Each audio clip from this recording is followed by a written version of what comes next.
The Air Force has a problem. The problem is bird strikes. Now, this isn't just for the military. I mean, obviously, you're probably familiar with what happened on the Hudson. Bird strikes can be a real problem. In the past, the military's tried to get rid of birds on the runways because that's when it's most dangerous to pilots when they're coming in to land or to take off. If a bunch of birds get spooked by the loud noise, they fly up.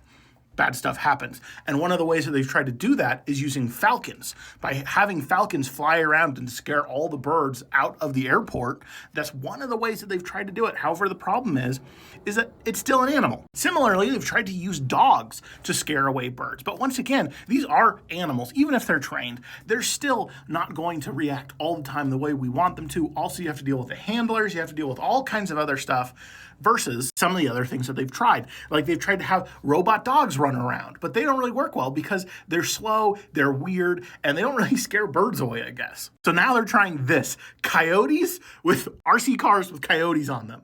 And these little coyotes, they just bought them at like an Osh or farm supply store where they have these coyotes there to try and scare away birds. And then they put them on these RC cars. And they basically figured out how to make them kind of like Roombas where they'll just go around in different paths. But they can go like 20 miles an hour, 30 miles an hour even, in flat circumstances. And so it's like, it actually works decently well. It's pretty inexpensive, and they're testing this out. Who knows if it'll work? Other stuff they've tried is having drones that look like falcons. These are still up in the air and could potentially hit an airplane. So this is still in the testing phase. Who knows if it'll work, but it is pretty funny.